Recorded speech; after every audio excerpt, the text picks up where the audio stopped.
Alright, we're installing the BC coilovers on this 09 370Z. Basically, for the fronts, you're going to remove these 12mm bolts to relieve the bolts from the top of the coilover, and then come on this side. Then you got a 14mm, 14mm, 14mm, and a 3/4, which is for this plate right there. Take that off, and should be able to pull it right out.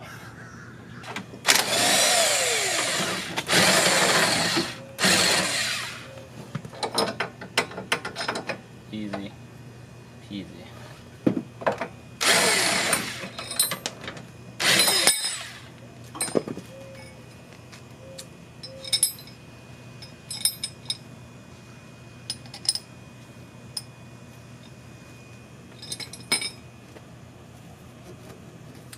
I'm waiting on you.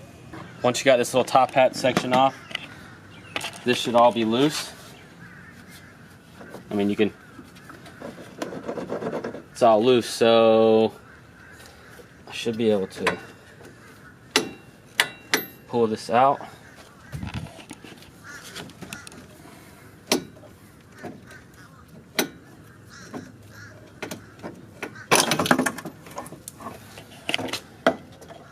Watch your brake line.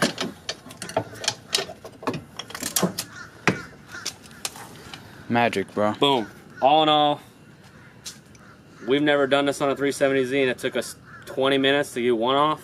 It took longer to find the right tools than to take it off. Just make sure you disconnect these brake line holders and unbolt your other brake line. Got this front coilover straight out of the box, and right off the bat, we noticed the brake line coupler holder that it doesn't quite line up, which is easy. Got a 5mm Allen head here, 10mm nut here.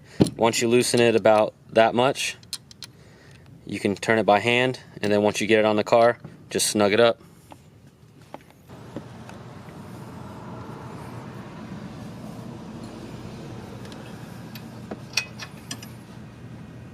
Just a little bit of encouragement we're putting on here. Basically, it was a little snug fit, so we just used some general purpose grease. The BC coilovers did not come with any, so we just did that, and then we used your basic Harbor Freight dead blow hammer. Just the 1 pound. Swung it like maybe 10 times and got it to go. You're gonna put your brake line, bolt it back up here, pop your other ones and the little holders, put this plate back on, which goes right here. Everything lines back up. So 14mm, 14mm, 14mm, and I use a 3/4 for the giant nut. And Angel's going to show you how to do the top while I bolt up the bottom. Alright, cool.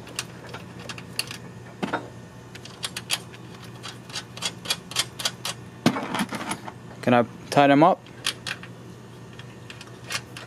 Yeah, you should be able to. Alright.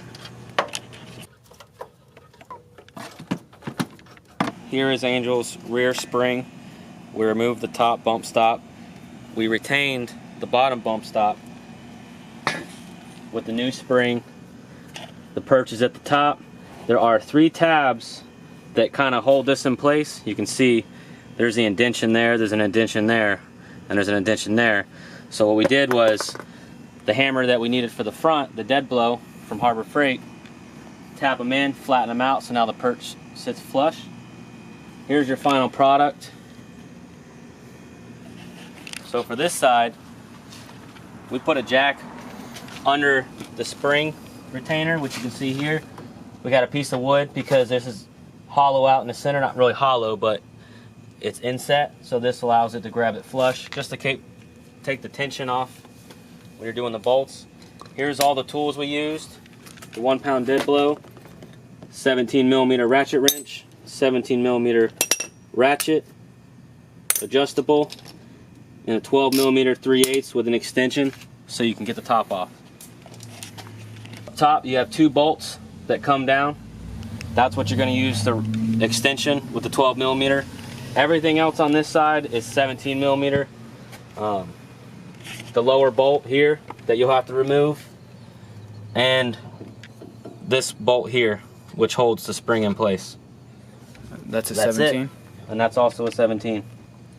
You may not even need the dead blow, just depending on how much sand and stuff's in there, and it might come out easy for you, but this one was a little snug. There's also, as you can see, it's pretty dirty.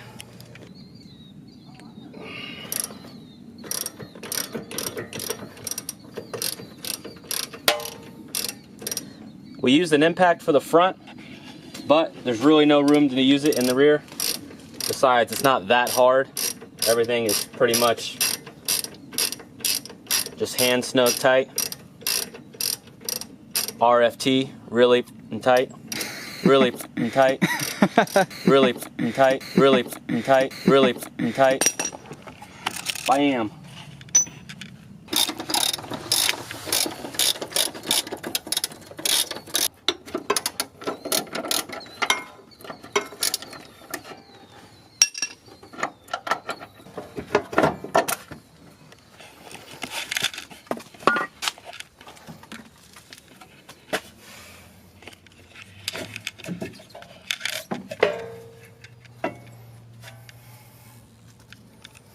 So this one you have to get rid of regardless. It doesn't work with the BC coilovers, or the springs rather, but this one does. So you want to keep this one. That's the one on the top, right? This is the one on the bottom. The bottom? Alright, so keep the bottom one. Keep the bottom one, chuck the top.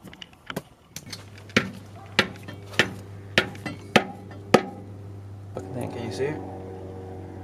1, 2, 3 taps. You're good. So basically when you put the lower part back on, there's a groove right here, matches up with this. It'll pop in place, just like that. Now this piece also has an alignment right in here, next to the edge. So when you place it in, this piece, you can spin it until it lines up and meets the wall that's inside this spring coupler, the lower part. So that means that it goes on the top. So to get it in there, everything's loose at this point. You can see it. And we already flattened these top pieces out, so now it'll sit flush here. Otherwise, those clips were making this to where it wouldn't sit flat. So, just bend this down. Oh, also make sure you keep this plastic piece. Goes like that. This goes like that. And then it kind of just rotates in. Just like that. It'll basically balance itself there. We're going to use the jack to raise it up to keep pressure on it, and also helps me put these bolts back in it. Work smarter, not harder. Not harder.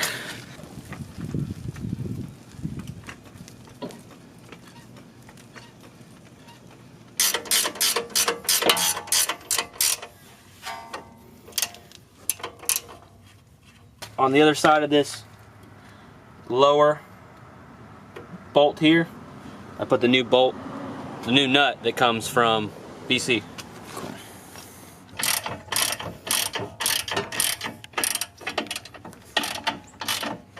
These two are going to slide into the bolts that are stay there.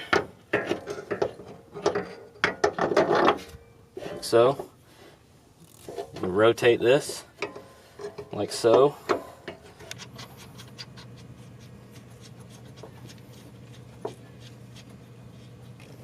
Once you get those finger tight, you'll notice here that it doesn't quite line up. This needs to come down a little bit.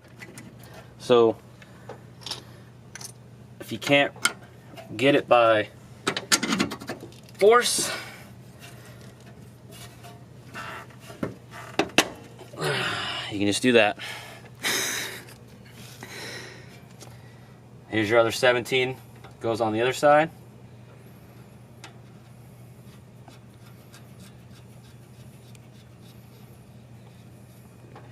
Tighten your 17s down. We already tightened this 17 down. Now I just gotta tighten up the 12s and ready to put the wheels on.